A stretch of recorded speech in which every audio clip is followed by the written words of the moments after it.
रासायनिक व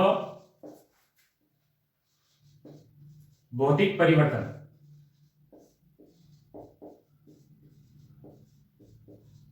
अब देखिए, रासायनिक व भौतिक परिवर्तन को समझने के से पूर्व अपन को पता होना चाहिए रासायनिक गुण कौन कौन से हैं व भौतिक गुण कौन कौन से हैं। सबसे पहले अपन देखते हैं भौतिक गुण व रासायनिक गुण। इधर अपन बात करेंगे भौतिक परिवर्तन की, भौतिक परिवर्तन, और दूसरी साइड अपन बात करेंगे रासायनिक परिवर्तन, रासायनिक परिवर्तन की।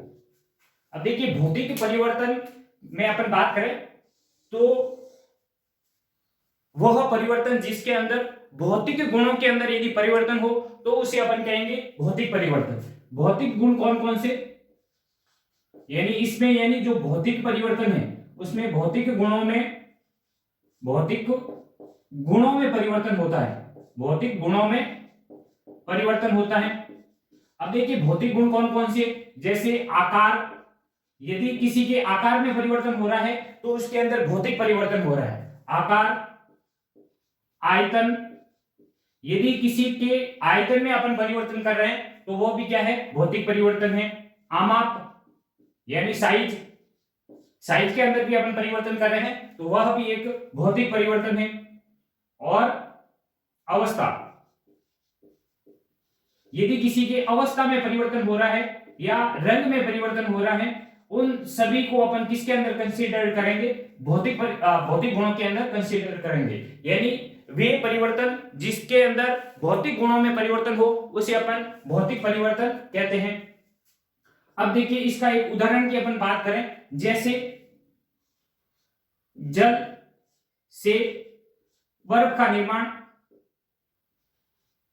और बर्फ से पूर्ण जल का निर्माण, या जल से वाष्प का निर्माण, यह क्या हो रहा है, अवस्था परिवर्तन हो रहा है। और अवस्था परिवर्तन किसके अंदर आता है, भौतिक गुणों के अंदर आता है। और यह किस प्रकार का परिवर्तन है, तो भौतिक परिवर्तन है। अपन यदि रासायनिक के अंदर देखें तो रासायनिक परिवर्तन में रासायनिक गुणों के अंदर जो परिवर्तन होता है उसे अपन कहेंगे रासायनिक परिवर्तन। रासायनिक गुणों में परिवर्तन, रासायनिक गुणों व भौतिक गुणों में भी इसके अंदर क्या होता है, परिवर्तन होता है, भौतिक गुणों में परिवर्तन। अब देखिए, रासायनिक गुण कौन कौन से, तो यदि किसी के अंदर अम्लीयता या क्षारीयता या क्रियाशीलता,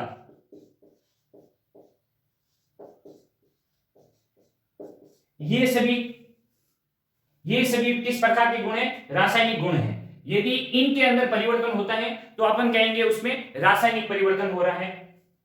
जैसे अपन बात करें दूध से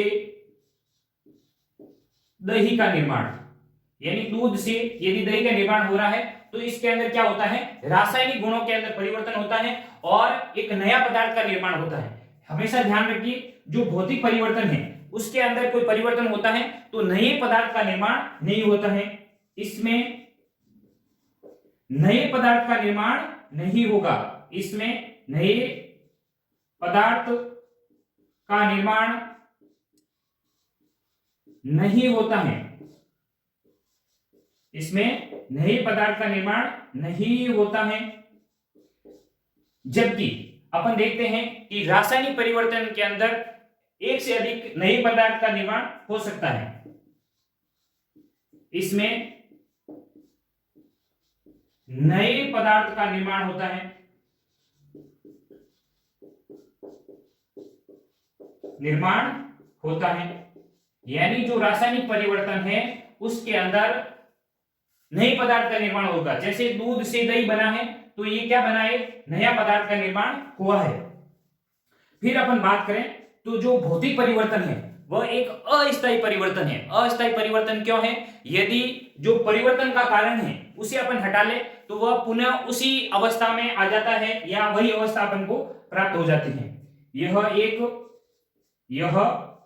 एक अस्थायी परिवर्तन है, यह एक अस्थायी परिवर्तन है, जबकि जो रासायनिक परिवर्तन है वह स्थायी परिवर्तन है। जैसे दूध से दही बन गया तो वह पुनः दूध नहीं बन सकता, यह स्थायी परिवर्तन है, यानी जो रासायनिक परिवर्तन है वह स्थायी परिवर्तन है। दूसरा अपन को ध्यान रखना है, निम्न में से कौन सा परिवर्तन उत्क्रमणीय परिवर्तन है और कौन सा अनुत्क्रमणीय परिवर्तन है। तो हमेशा ध्यान रखना है, जो भौतिक परिवर्तन है वह सदैव आपका उत्क्रमणीय परिवर्तन होता है, यह उत्क्रमणीय परिवर्तन है, जबकि जो रासायनिक परिवर्तन है वह अनुत्क्रमणीय परिवर्तन है, अनुत्क्रमणीय परिवर्तन है। अनुत्क्रमणीय परिवर्तन का मतलब है कि वह लौट के पुनः वह पदार्थ अपन को प्राप्त नहीं होता है। जैसे दूध से यदि दही का निर्माण हुआ है तो वापस से अपन दही को दूध के अंदर कन्वर्ट नहीं कर सकते हैं, अतः यह किस प्रकार का परिवर्तन है, एक अनुत्क्रमणीय परिवर्तन है। जबकि जो भौतिक परिवर्तन है वह उत्क्रमणीय परिवर्तन है। जैसे कागज को फाड़ना, जैसे अपने कागज को फाड़ा है तो फाड़ने के बाद भी कागज क्या है, कागज ही है, केवल उसके क्या हुआ है, आकार में परिवर्तन हुआ है। फिर अपन बात करें इसके उदाहरण की, तो देखिए भौतिक परिवर्तन के अंदर अपन उदाहरण देखें, जैसे लकड़ी का काटना, लकड़ी को काटना, और अपन बात करें कागज को फाड़ना, ये सभी किस प्रकार के उदाहरण हैं, सब्जी को काटना, ये सभी जो उदाहरण के प्रकार हैं वह भौतिक परिवर्तन है। कागज को काटना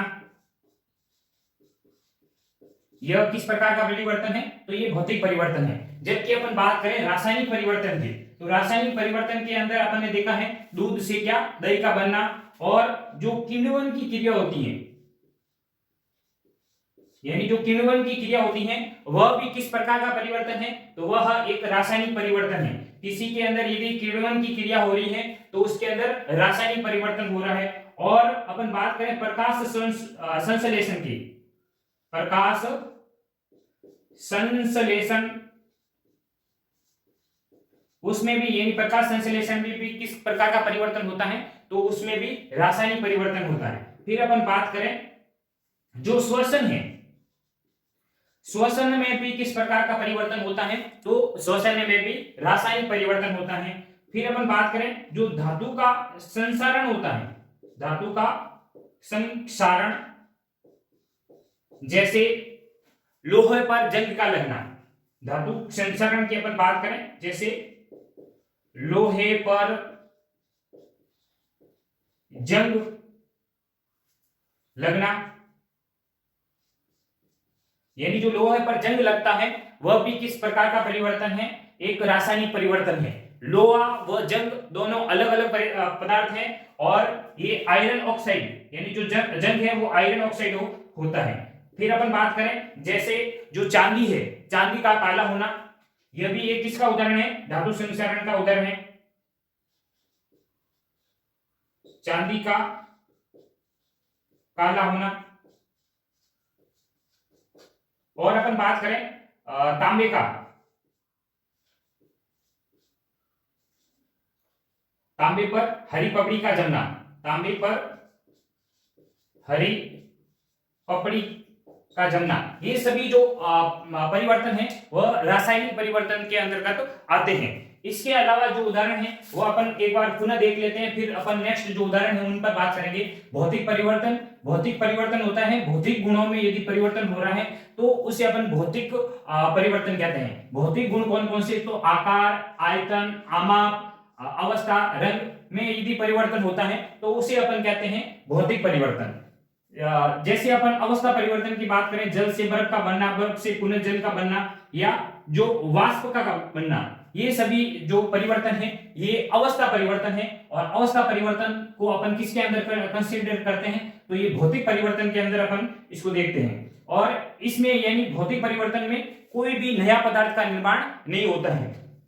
और यह एक स्थायी अस्थायी परिवर्तन है, यानी जो भौतिक परिवर्तन है वो किस प्रकार का परिवर्तन है, एक अस्थायी परिवर्तन है। और यह उत्क्रमणीय होता है, यानी यह पुनः लौट कर, जैसे जल से बर्फ का बनना, बर्फ से पुनः अपन जल का निर्माण कर सकते हैं, यानी ये उत्क्रमणीय परिवर्तन है। और लकड़ी को काटना, कागज को काटना या बल्ब का दीप्तिमान होना, बल्ब का दीप्तिमान होना यानी बल्ब का जलना, यह भी किस प्रकार का परिवर्तन है, एक भौतिक परिवर्तन है। फिर रासायनिक परिवर्तन में देखें तो रासायनिक परिवर्तन में रासायनिक गुणों के साथ साथ भौतिक गुणों में भी उसके अंदर परिवर्तन हो सकता है। रासायनिक गुण जैसे अम्लीयता, क्षारीयता या उसकी जो क्रियाशीलता होती है उसके आधार पर अपन देखते हैं रासायनिक गुणों को। और फिर जैसे अपन बात करें उदाहरण की, तो एक फेमस उदाहरण है दूध से दही का निर्माण होना, यह किस प्रकार का परिवर्तन है, रासायनिक परिवर्तन है। और जो रासायनिक परिवर्तन है उसमें एक नए पदार्थ का निर्माण होता है, और जो रासायनिक परिवर्तन है वो स्थायी परिवर्तन है। उस पर एक बार जैसे दूध से दही बन गया, फिर दही से दूध नहीं बन सकता। और यह अनुत्क्रमणीय परिवर्तन है, पुनः लौटकर वह जो पदार्थ है वो अपन को प्राप्त नहीं होगा। किण्वन की जो क्रिया होती है वह भी, उसमें भी आपके रासायनिक परिवर्तन होता है। प्रकाश संश्लेषण में भी रासायनिक परिवर्तन होता है, हमें ध्यान रखना है। और श्वसन की जो क्रिया होती है उसमें भी आपके रासायनिक परिवर्तन होता है। जबकि सांस लेने व छोड़ने के अंदर जो परिवर्तन होता है वह आपका भौतिक परिवर्तन है। जबकि जो श्वसन है, जो श्वसन की क्रिया होती है उसमें रासायनिक परिवर्तन होता है। धातु संसारण, ये अभी लैब असिस्टेंट के अंदर क्वेश्चन था कि लोहे पर जंग का लगना किस प्रकार का परिवर्तन है, तो यह रासायनिक परिवर्तन है। फिर देखो चांदी का काला होना, तांबे के ऊपर हरी पपड़ी का जमना। इसके अलावा और भी कुछ उदाहरण हैं, उनके बारे में अपन चर्चा करते हैं।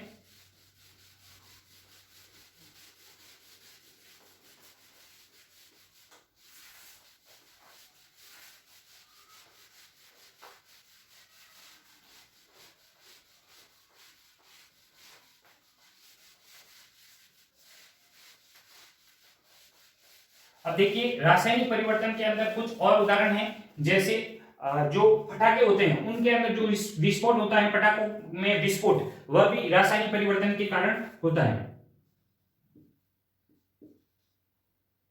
पटाखों में विस्फोट।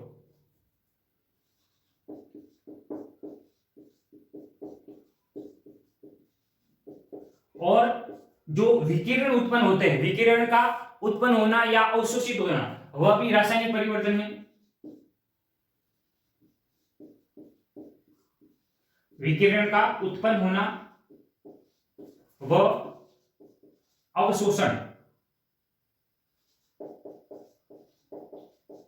विकिरण का उत्पन्न होना व अवशोषित होना, यह भी किस प्रकार का परिवर्तन है, तो यह भी एक रासायनिक परिवर्तन है। अब देखो एक जो एनसीईआरटी के अंदर एक अभिक्रिया दे रखी है, मैग्नीज को जलाकर या ऑक्सीजन के साथ क्रिया करवा के मैग्नीज ऑक्साइड का निर्माण होता है। मैग्नीज प्लस ऑक्सीजन, इसमें sorry magnesium plus oxygen, magnesium oxide का निर्माण होगा।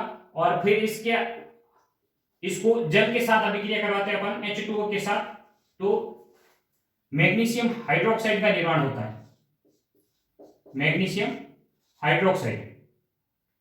इसे अपन कहते हैं milk of magnesia, milk of magnesia.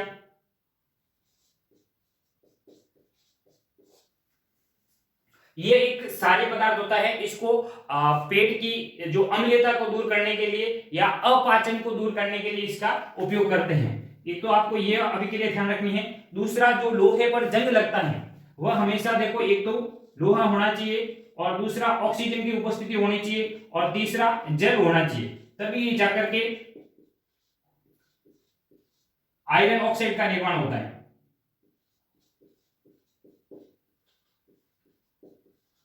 यह भी क्या है, एक रासायनिक अभिक्रिया है जो अपन को ध्यान रखनी है। और तीसरी अपन बात करें, जैसे आपके कॉपर सल्फेट, कॉपर सल्फेट का जो रीजन होता है वह नीले रंग का होता है। कॉपर सल्फेट का जो रीजन होता है वह नीले रंग का होता है। यदि इसके अंदर अपन Fe का टुकड़ा यदि डाल देते हैं तो ये कॉपर सल्फेट फेरस सल्फेट में कन्वर्ट हो जाता है FeSO4 में, और साथ में जो लोहा है उसके ऊपर भूरे रंग की पपड़ी जम जाती है, और ये फेरस सल्फाइड का जो विलयन है वो हल्का हरे रंग का होता है। ये आपके पीछे कोई रीट का एग्जाम हुआ था, उसके अंदर ये क्वेश्चन था कि कॉपर सल्फेट का नीला रंग के अंदर यदि कॉपर सल्फेट में अपन लोहे का टुकड़ा डाल देते हैं तो जो फेरस सल्फेट बनता है उसका रंग कैसा होगा, तो हल्का हरे रंग का हो जाएगा, और साथ में कॉपर का निर्माण हो जाता है। यह 2-3 अभिक्रियाएं हैं जो अपन को क्या रखनी है, ध्यान में रखनी है। और इसके अलावा अपन भौतिक परिवर्तन में देखें जैसे बल्ब का दीप्तिमान होना, और इसके अलावा अपन इसके अंदर उदाहरण देखें तो फलों व सब्जियों को काटना, यानी सामान्यतः यदि आपसे पूछा जाए फलों को काटने में किस प्रकार का परिवर्तन होता है, तो भौतिक परिवर्तन होता है। सब्जियों को काटना ये किस प्रकार का परिवर्तन है, तो भौतिक परिवर्तन है। और बल्ब का दीप्तिमान होना वो अपन बात कर चुके हैं। और रासायनिक में अपन देखें तो सेब या जो बैंगन है उसको काटने पर जो सेब का भूरा रंग वो बैंगन का जो काला रंग हो जाता है, वह रासायनिक परिवर्तन के कारण होता है, वो अपन को ध्यान रखना है। दूसरा अपन बात करें जैसे जो मोमबत्ती है, ये कई बार क्वेश्चन अलग अलग एग्जाम में आ चुका है। मोमबत्ती के दहन में किस प्रकार का परिवर्तन है, तो अपन को ध्यान में रखना है जो मोमबत्ती